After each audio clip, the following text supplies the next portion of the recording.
We are recording the interview of Edward Witt Jr. This interview is being conducted by David Morse from the Wright State University Veteran Voices Project.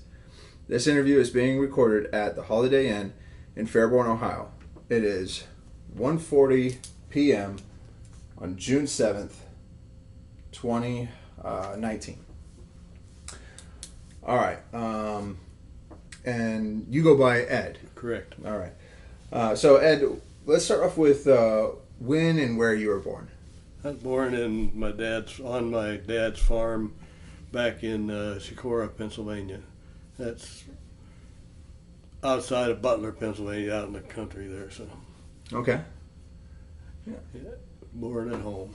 Born in a home. And you said you were born on a farm, your dad's farm.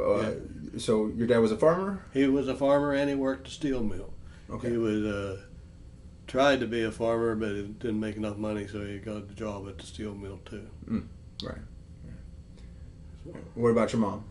My mom was just a housewife. She stayed home. She'd help out on the crops once in a while, but it's not like driving a tractor or anything like that. So Yeah. just an everyday mom. Gotcha. Did you have any siblings? Oh yes, I had three brothers and one sister. So I was the oldest, and my the youngest brother. My sister was right next to me, and then two brothers, and then along in the end came the baby. Okay.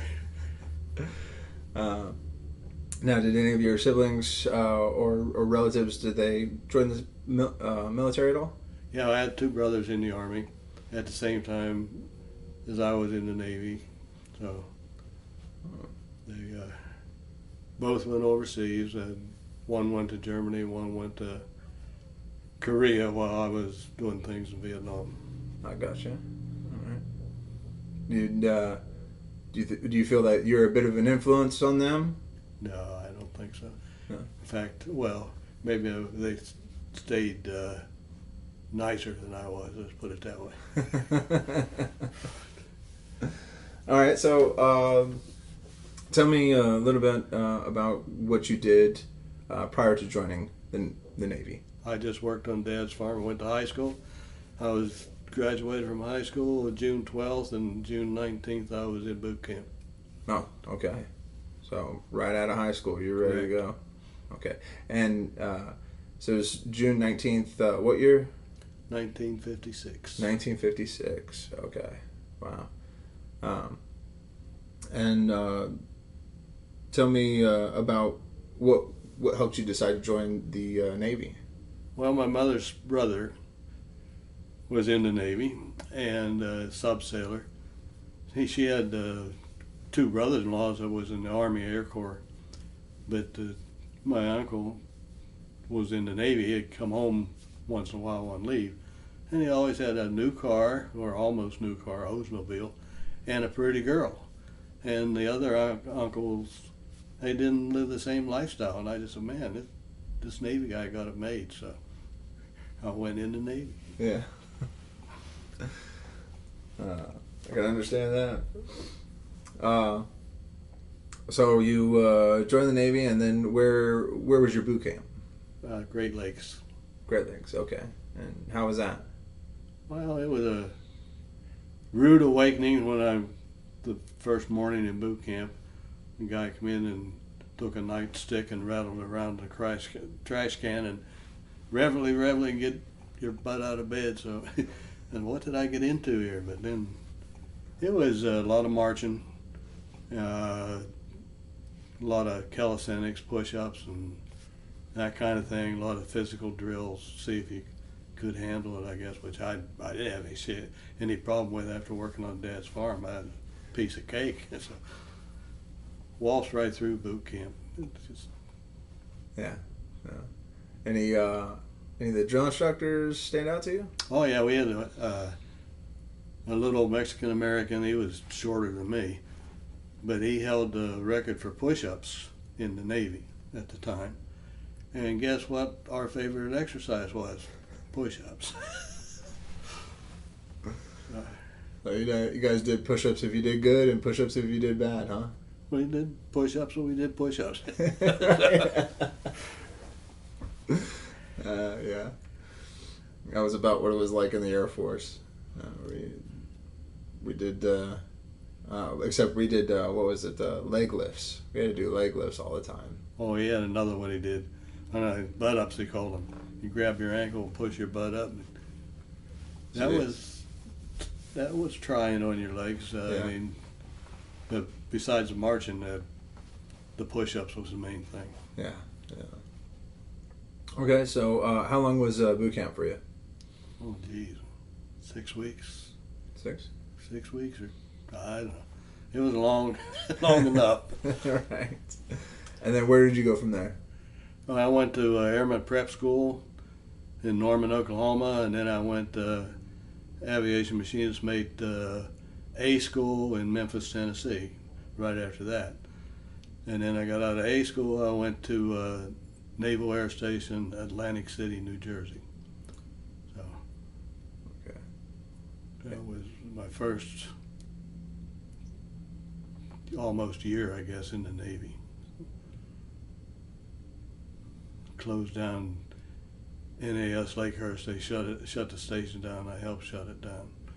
So I got to kind of choose my orders there. So I asked to go to Japan, and they sent me to Japan. Okay. All right. Got to Japan, and I had made third-class petty officer. The chief didn't want a teenage petty officer. I was only 18. He didn't want a teenage petty officer in his shop, so he sent me to another place, and I ended up flying. So that was great. Ended up flying search and rescue. So that was really good. Oh yeah. Well, that's pretty cool. And this was in Japan. Japan, Iwakuni, Japan. Okay. Yeah. All right. Well, Marine Corps Air Station. So I've been stationed on Marine Corps and Navy and Air Force bases with those other services. Okay. And so what was your job? Like, what'd you go to A school for? To be an aviation machinist mate, which is a reciprocating engine mechanic. You know what that is? Piston pounding engines. Okay. Not jets, pistons. Mm-hmm. So Mm-hmm. had to learn how they operate and how to fix them. So that's what I did. I started flying, like I said, and it had a reciprocating engine, and so I had to know how to take care of it too, besides fly the airplane, do my job, my flight duties. I had to maintain the aircraft too. So Yeah. Right. So when you were on flying status, what aircraft were you flying on? that was a UF-1. It was an amphib, could land on water, land on land. So perfect for search and rescue. And if you got a plane that had to ditch at sea, you could land and try to get them. And I had a lot of practice landing on the water, I'll tell you that. Pilots had to stay proficient, so it was good. It was fun. I almost had to make one at sea rescue at the VQ-1, which I went to later. The Koreans jumped one of their airplanes in the Sea of Japan, the SOJ. I'll just call it SOJ. And we thought they was going in the water, so I was prepared that I would have to go swimming and get those guys out. But they made it back to land. We picked them up, took them back to Iwakuni, where their home base was too. So that was a pretty exciting day. Sure. Now, did you, in order to make flying status, did you have to go through any special physical requirements or anything like that? The only thing, you had to know how to swim, be search and rescue. So the chief asked me, he just got to select his people and give them flight pay and assign you what aircraft. So he asked me, he says, "Witt, can you swim?" I said, "Well, sure, I can swim. I'm a sailor." He says, no, I mean, can you really swim? I said, "Yeah, I can really swim. I'm pretty good." He said, "Okay, you're going to be air crew on the UF, which might mean you have to jump in the water and pull somebody out and get them into the airplane. Can you do that?" I said, "I think I can do that." He said, "Okay, I was third class petty officer, gave me to the first class petty officer, says, "Here, Pat, check him out, see if he knows anything about the airplanes." So I took over. Well, I made that flight that we thought that the VQ-1 airplane was going in the water, and I made that, and Pat didn't make it.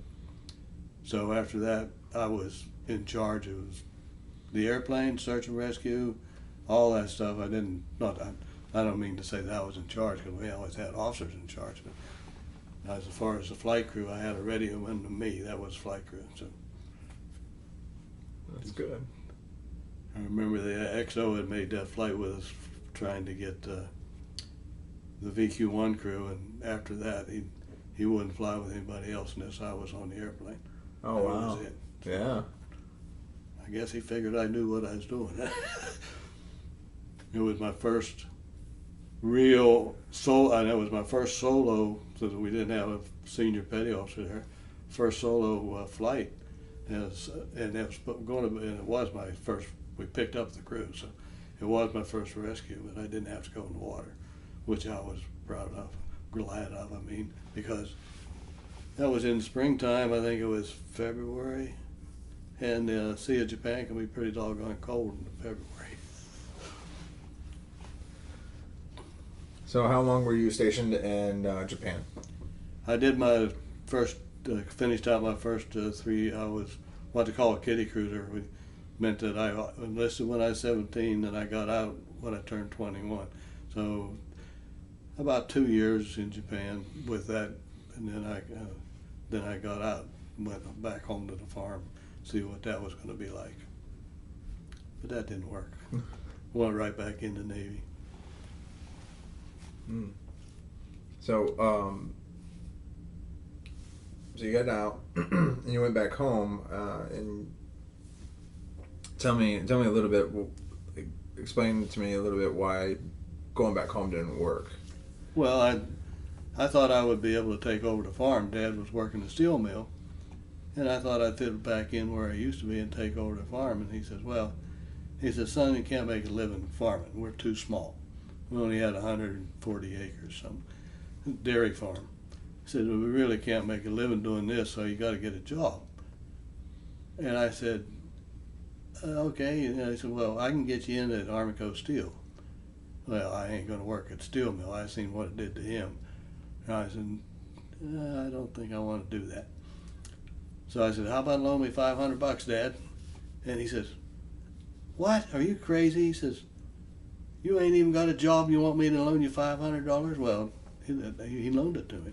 Gave me $500. He said, first he said, "What are you going to do with $500? I'm going to buy a new car." "How are you going to pay me back?" I said, "Don't worry, I'll pay you back within a month."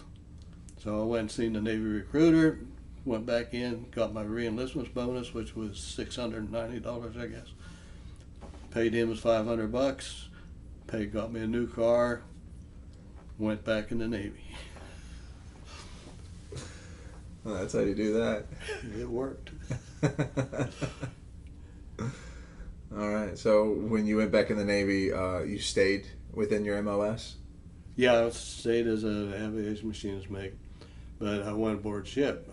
First had to go through a receiving station because I was going back in, so had to go through, get a physical again and all that stuff. And got orders to a squadron that went aboard ship. I'd never been aboard ship, so it sent me aboard a carrier.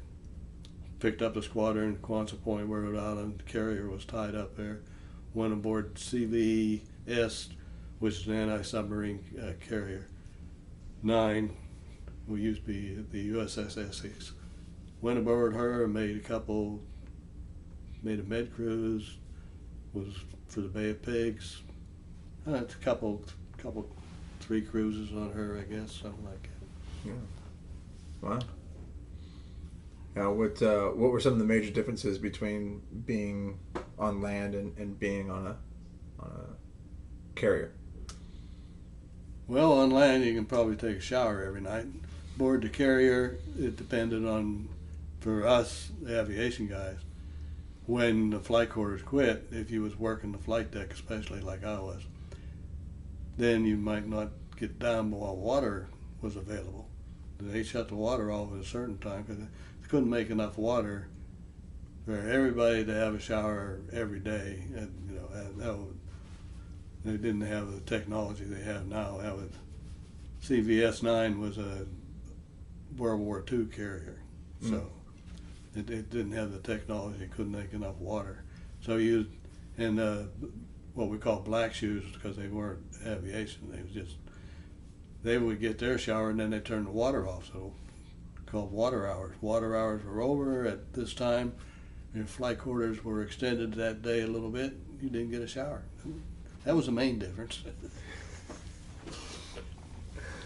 So food was good, you know, and well, you didn't have the comforts of being able to go to maybe the base movie every night or something like that, because maybe once or twice a month they'd have a movie on the hangar deck, something like that.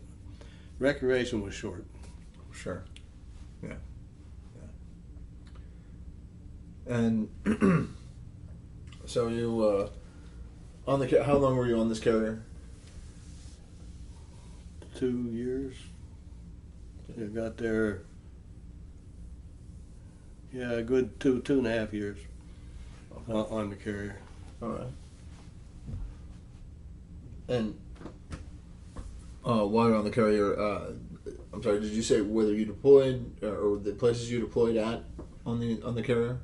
Did I want to deploy on it? Mm-hmm. Oh yeah, we went, made a med cruise, went into the Mediterranean, went through the Suez Canal, went into the Indian Ocean, went to Pakistan, came back through the Suez Canal, went back to Quonset Point, went through the Cuban Bay of Pig thing when Kennedy was president.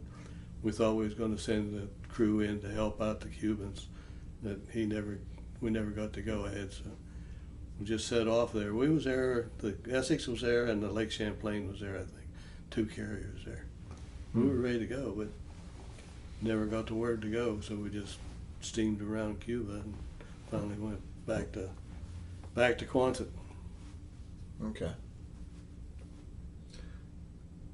And how long were these tours? Oh, well, the first one through the Med was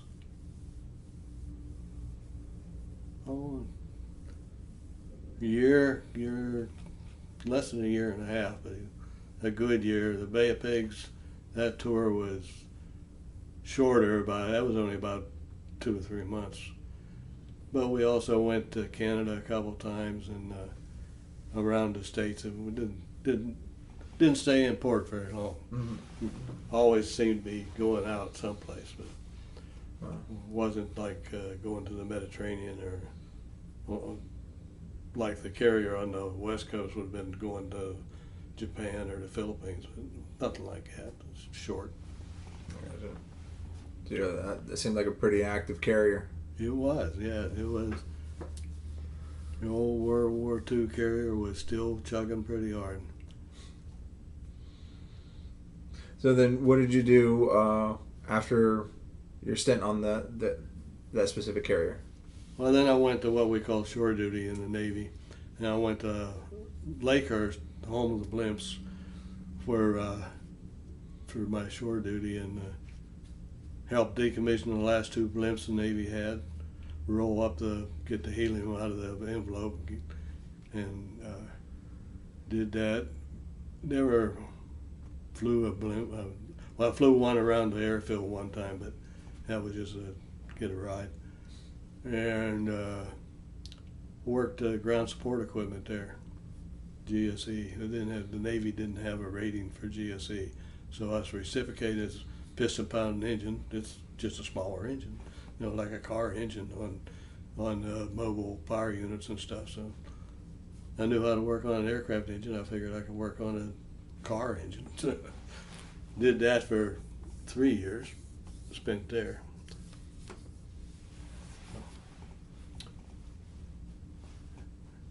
That was wasn't very exciting. Lakehurst was out in the middle of nowhere, and a bus came once a week. Couldn't even go to town unless you hitchhiked. I didn't have a car, so. Oh. Okay. Alright. So, so far you've done how many years now and total in the Navy? 10, 11. 10, 11 years? Yeah. Okay, and what rank are you at this time? A5. Okay. Oh, that's good. And so what is the next move for you at this point? Well, the next move for me was to make E6. So I had to go to what we call B school. So I went to Memphis to Aviation Machines Made AD B school, and then I graduated from B school. Then I went to jet school, P3 school. Then I went to ADAC Alaska next, and there I ended up flying search and rescue again. So they'd taken some old P2Vs. It wasn't really search and rescue.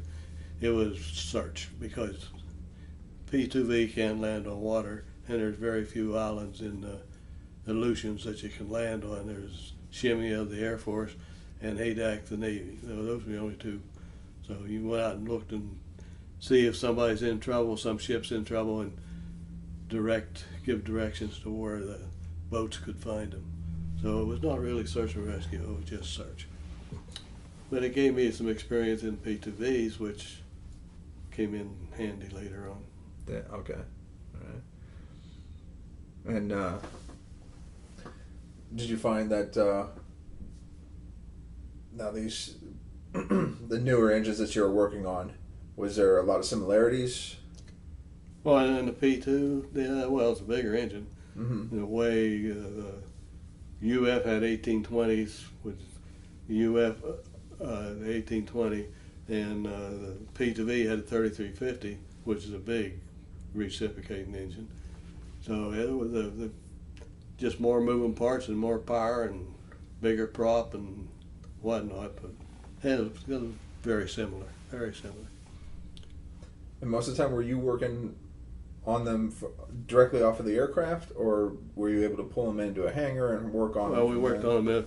If you had major work to do, if we had a hangar on ADAC, we'd pull it into ADAC, yeah.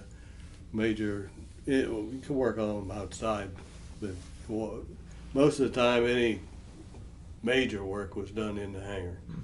So, and I was flying search and rescue, so you had to stay in the hangar on your off-duty hours, because if they scrambled us out to look for a ship out there, you had to be available to fly right, within an hour or half an hour. Yeah. So you had to be ready to go all the time. First time I encountered an earthquake, I was in the hangar sleeping in the bunk room, and my bunk just moved around. I said, "Holy cow!" And I woke up and I was looking around, and the guys are just, so this is normal. This happens all the time out there in the island, ADAC, Alaska, out there in the Aleutian chain. It just happens all the time. Don't worry about it. Go back to sleep. Oh, okay. And you didn't experience any earthquakes there in Japan? Well, I guess you were on the carrier. No, Japan, I was not on a carrier. I was flying search and rescue in Japan. Oh, that's right. That's right. But no, I didn't experience any earthquakes in Japan. Oh, well, okay. I had a lot of heavy rain. Mm-hmm. Like the tail end of a typhoon to go through or something. Right. Yeah, it was nothing like an earthquake, no. Okay. Now, what did you think about Alaska? Well, ADAC is really not Alaska. My wife's from Alaska, so I know what Alaska's like too. I had the mainland Alaska. I went to the Air Force Base, Elmendorf, and I went to Kodiak, Alaska, which was a naval air station at the time. But I spent most of my time out on ADAC. And heavy whiteouts, that's a severe with the earthquakes, but that's the severe weather conditions you got there. They had, like from the barracks to the chow hall, there was covered passageway because of the snow. They didn't want you to get lost. You get a whiteout, you get lost. And we lost one guy up there while I was there. He didn't stay in the hangar. He was told to stay down in the hangar, and he decided he could walk back to the barracks, got lost, drowned in the creek there in the whiteout. So found him a couple of days later after the snow cleared, and they was able to get out and look for him. So I never ventured out in the snow very much. Wow, that's crazy. That's crazy. Well, when I was in Utah, we had some pretty. I was stationed at Hill Air Force Base, Utah. Yeah. We'd have some pretty heavy snows, and I mean they'd cancel flying due to blinding type conditions. But to imagine that it's so bad that you would get lost walking from one distance to another distance, that's pretty intense. Well, it was uphill. The hangar was down here in the valley flat, and then you had to go up the hill to get back to the barracks. And there was one road, but it was not directly from the hangar. You had to cross like a swampy area to get to the road. So he kind of didn't have his directions right or whatever. Anyways, he didn't make it. Wow. All right, so you ended up going to Vietnam at some point. Oh yeah, I went to with VO 67, Observation Squadron 67. Went to Nakhon Phanom, Thailand, and I flew with them out of Nakhon Phanom, P2V again. Now, like I said, that experience in ADEC was helpful later on, so I got back in flying, now flying combat, and I flew out of there. We lost 3 aircraft, 20 guys, carried a 9-man crew, 5 enlisted, 4 officers. Lost 2 complete crews. The last crew got shot down. The Jolly Greens went in and picked up 7 out of 9. So we lost 1 enlisted and 1 officer there. So lost 20 guys in about less than a month. Wow. Maybe more, maybe 5 or 6 weeks. I don't remember the dates when we lost them. The first one I remember because I was out on the mission, same day, different valley, but a different same day that they was out. Hey, what crew were you with? I was with Crew 6. Crew 6. Yeah, we had 12. We started out with 12 crews, and like I say, we lost 3 crews, 3 airplanes. So flew 25 missions. That was enough. Don't sound like many, but it was enough. Right. Now, what was your main mission? We was dropping listening devices, sonobuoys, on the Ho Chi Minh Trail in Laos, mostly in Laos. When we flew on Khe Sanh, the big Marine Corps battle, when it was going on, dropping listening devices so they could hear the troops, the enemy troops coming in or bringing equipment in. And they were glad. The chaplain there, the Navy chaplain there, wrote a book, and he said that they would have lost probably 40% more of their troops if it hadn't have been for the listening devices. Wow. I don't know if that's true, but he said so. And I think that was probably the most important work we did. Now, how was NKP? NKP, when I landed there, I thought, what in the heck? Steel matting and marsh matting, no runway, no taxiway. Landed on this steel matting, pulled in, and there's they didn't have hangars for us. We had a nose dock there. We had heavy maintenance to do. Like you asked me if we'd pull them in the hangar. Well, didn't pull them in the hangar there, you pulled them in. No, I was flying, but I had to maintain them too. but we had a nose dock to pull the heavy maintenance. But that was landing there, and then went to the hooch, not the barracks, the hooch, and went to the hooch, and only had 4 guys to the room, so that was pretty good, you know. After being aboard ship where you had, oh geez, how many guys we have in our compartment? Oh God, 1, 2, 3, 4 racks high, stacked in there, and about 1, 2, 3, 4 this way. So yeah, it was 4 guys to a room. It was pretty damn good. Yeah, right. Had a little bit. And of we had water here all the time. Oh yeah. Okay. That's good. And they had a club. You could go have a beer and hamburger or whatever. Recreation was pretty good there too. So didn't go to town much. Stayed on the base. Was that mostly due to workload or classification? Well, keeping it secret. You had to have at least a secret to get into VO 67. You had to be cleared that high to even get there, and then flying, yeah, still a secret would do. So they didn't want us going out very much, but we weren't restricted that much, and they didn't say, hey, you can't go out. I think it was just common sense that, hey, because you had to ride the bus to town, and you don't know who. We was in Thailand, but it was right across the river from Laos, so you didn't know who was going to be alongside the road. You know, so I went to town, not maybe once a week while I was there. That would be the most.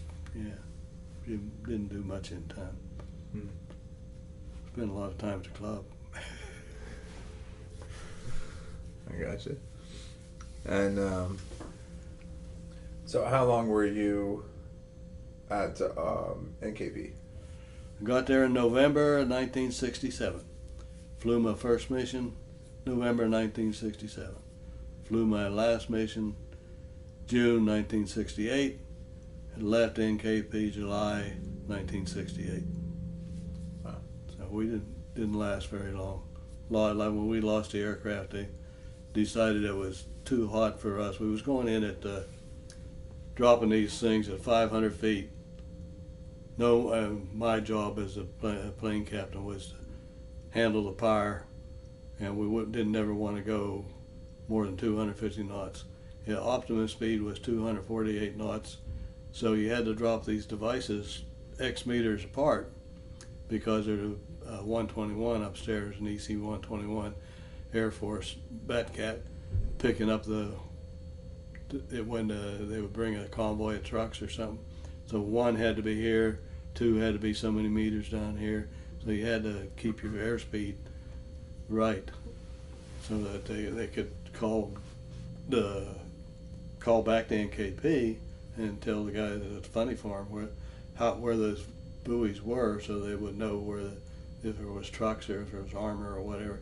And then they could call bombs in, or they could call artillery. Mostly call bombers in to get them. They said they credited what I understand just from reading. I never got a debrief on it. Reading about it was that the Air Force says that the truck damage, wiping out the trucks, was up by 40% because of the listening devices that we planted. So, and then caisson, they said that was really good. Yeah. Oh, sounds like you guys made quite a bit of an impact while you were there. I think so. And like I said, I never got a debrief about it, except you can't talk about it until we did that in 1968, and we didn't get together until we had our first reunion in 1998. Then and that's when it, to my understanding, my co-pilot told me I was wrong, but I never knew it was declassified until we had our first reunion, and then we could talk about it. So I had I ended up in A6s at Woodby Island. I had a lot of guys, because I had a couple air medals and air crew wings, and A6 guys, enlisted guys don't fly A6s. It's all officers.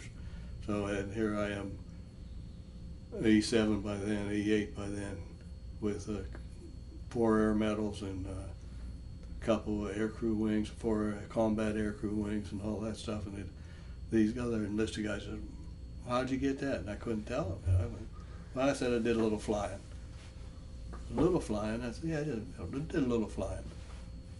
4 air medals, a little flying. Right. So Okay. Something's not adding up. Yeah. But then we got together and found out we could talk about it, and then I got interviewed by the local paper. And then the guys that I'm working with, and then they found out about it because it was in the paper, and so, oh, gee. So I couldn't talk about it. So that's all I ever said. I just couldn't talk about it. Couldn't tell my family. Couldn't tell my wife probably knows more than like my mother ever knew.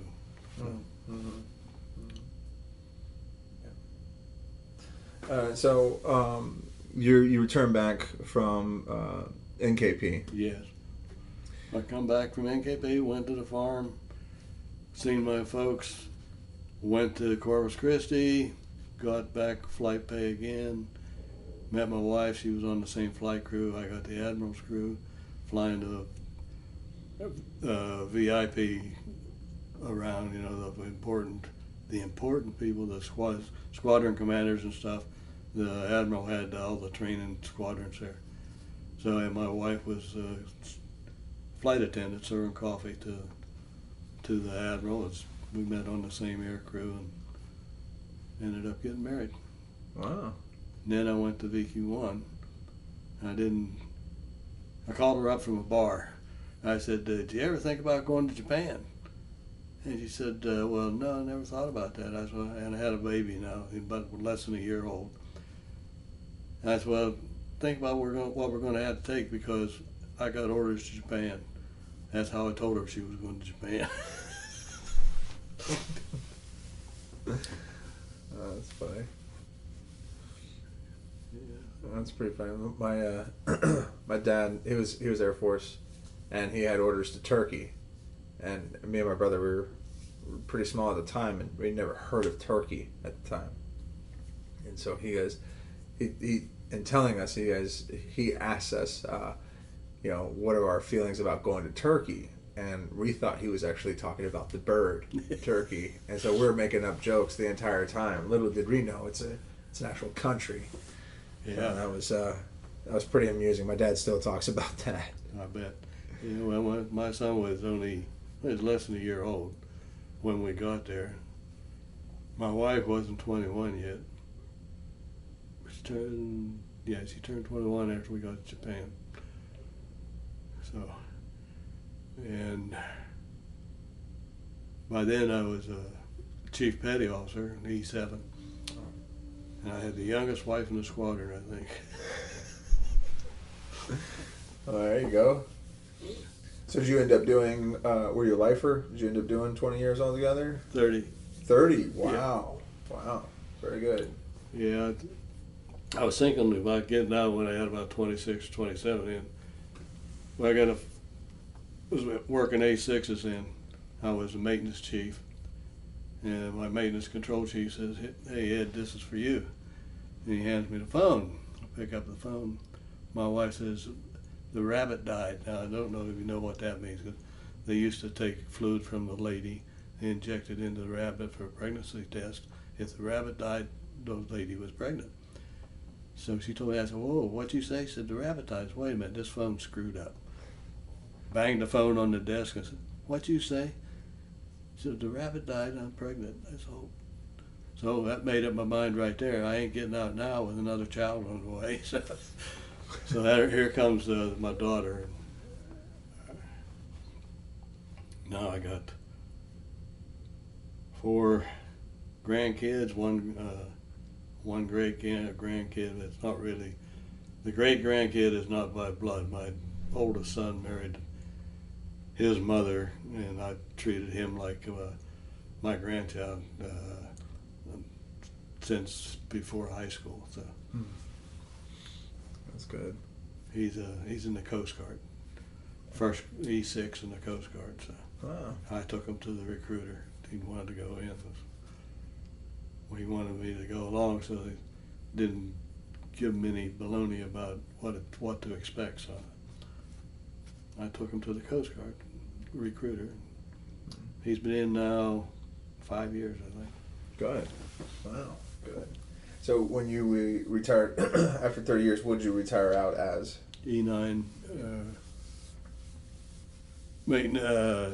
I retired as a command master chief, if you know what that is. Mm-hmm. Yeah, and had the biggest squadron on the base, 2 captains there. I was command master chief at Point Magoo also for 2 different admirals there. So retired out and then went to work for a civilian contractor on the base and worked there. Yeah.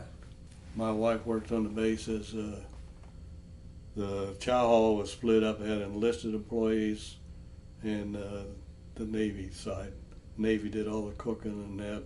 And then the civilian side, they did the cleanup, the pots and pans and the heads, you know. So she had all the civilians working for her. Now I hear I have a friend. He's actually prior Navy, and he said there's like a brotherhood as far as chiefs go in the Navy. That's different than any other branch. I think he's exactly right. The saying in the Navy is, from seaman, if you're just coming in as out of boot camp, to officer, and then the saying is, ask the chief, because he knows. Right. But the chiefs, they really stick together. All the friends, not quite. I got one good friend after 30 years in the Navy. I got one guy that I consider a good friend. It wasn't a chief. All the rest are chiefs, were chiefs. Oh, wow. Oh. But I flew with most of them, you know. When I went to VQ1, I flew with a lot of guys there at VO 67. There's going to be 3 or 4 here at the one just came in before you showed up, and I didn't recognize him at first. And he said, "Hey, you know who I am?" And he had it on the back of his jacket, his name. I said, "Oh." He said, "Well, they called me Thumper." I said, "Oh yeah, now I know who you are." But it didn't fly with him. He wasn't a chief. He was I don't know, E5, I think, in the squadron. Okay. But VO had quite a few reunions after we came back, and everybody split and went their way. And then after our first reunion, then they had one every year for a while. And then it was every other year for a while, and then finally most of them are passed away. Or my pilot just passed away a couple of years ago. So. Almost all gone now. I'm one of the old guys that's left. Yeah. Well, and so you're here today in Fairborn, Ohio, for the first ever NKP. Yes. What are your thoughts on that? Well, it's great. These guys, I didn't know a whole lot of the Air Force there from NKP, but John Sweet I knew. I went back to NKP with him and the TLCB, Thai, Laos, Cambodian Brotherhood. But getting together with them and talking with them, you know, and just telling stories about what we did and what they did, and how, like, we go in and drop the listening devices, and the forward air controllers would go in ahead of us or with us, and then the A-26s, those guys, and then especially the Spats, because when Crew 7 went down, the Spats went in. The A-1s, that is. So, talking to those guys, they brought back memories, some pretty good, but, you always remember the good ones. try to forget the bad ones. Sure. Yeah. Well, that's good. And so just to kind of wrap things up, so since you've retired and everything, what kind of veteran organizations have you been involved with? I belong to the Fleet Reserve. That's enlisted. You had to be enlisted in the Navy and got discharged out of the Navy. You didn't have to retire, be discharged out of the Navy. My wife belonged to it too. She didn't retire, she just got discharged out of the Navy. And honorable discharge. VFW, American Legion. That's pretty much it. That's quite a bit there. Yeah, well, keeps you busy.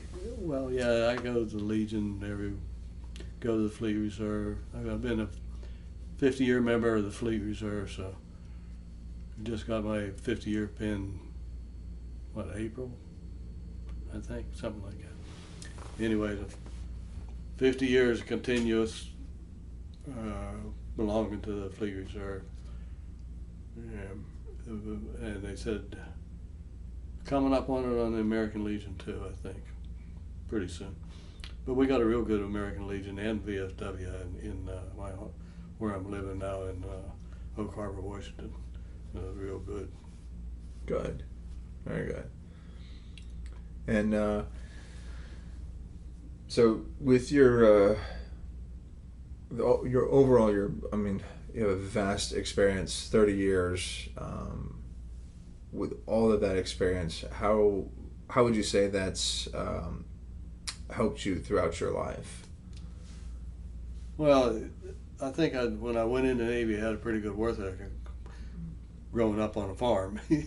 But it helped me fit in better with various situations. Leadership, you have to know how to follow to be able to know how to lead. I firmly believe it. So going into the Navy and flying definitely helped. I was almost always when I was flying in charge of the enlisted crew. They would, but sometimes with VQ, the back end, there were the CTs and linguists, and they worked a different. They was just listening, and they could tell you, like we just got jumped by MiGs flying out of Da Nang, 121. I was flying flight engineer 121, and they could tell you if the pilot was really Vietnamese, which the Vietnamese pilots weren't all that good, or if it was maybe a Russian. Now you're up against something different. Oh yeah. So I got jumped by them a couple of times. They told us we were the target. They was coming out after us. No, nothing else. Us. So put the airplane on the water so they couldn't pick us up very good. But anyways, got away from them anyways. But how did it help fit into civilian life? When I got out, I went to work there for that contractor on the base, and it wasn't very long before the boss, like the officer in charge, contractor, she said, lead position in receiving's coming open and you should put in for it. So it's a promotion, and everything. And when the boss thinks you ought to put in for it, I guess you ought to put in for it. So I put in for it and got the job. And then I took her job for quite a while. She was supply management. And just helped me fit in, I guess. Just know what to do and when to do it and who to talk to and who not to talk to. That's good. That's very good. Now, did you, real quick, you did quite a bit of flying while you were in. Did you ever end up getting your private pilots? No. When you got out? No, I never did. I went to, I got my bachelor's degree from Emory-Riddle Aeronautic University in professional aeronautics. So I went back to that, and no, I never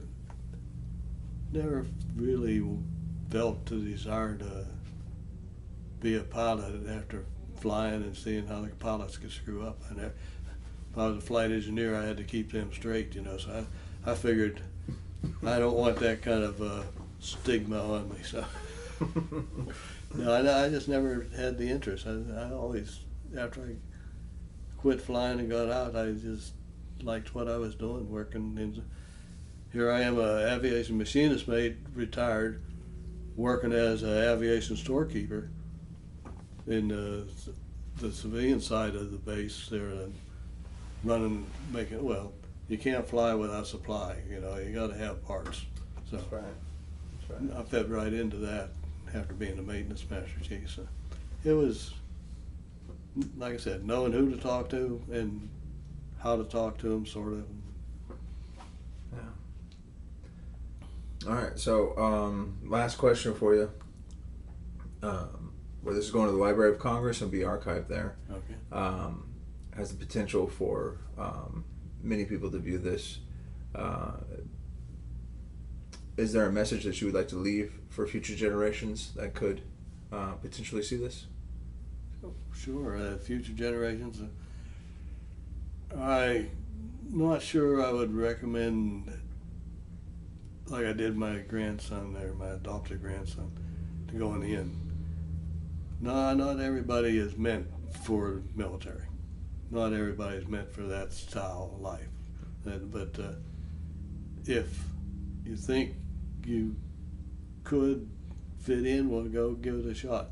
But if you in high school or maybe the first years of college or trade school, if you're in high school, I definitely say if you don't feel like going to college or can't afford college, maybe you can afford a trade school. Get it, because there's a lot of jobs out there that they can't fill right now. Go to a trade school, go to a vocational school. Get to, like I sent my son. He couldn't go in the military. He had a learning disability when he was born. Sent him to truck driving school. He's been driving trucks, long haul, and now he's driving for a cement mixer truck for a company in Oak Harbor, where I live. He's driving for them. Good job, making good money. He got this commercial driver's license. He got his hazmat certificate and all that. You have to take tests for that too. Yeah, you have to. You have to know how to read, write, take tests, and that kind of stuff too. But it don't require a college degree. I got a master's degree, and it helped me get a job of taking over as supply manager because I had a master's degree. But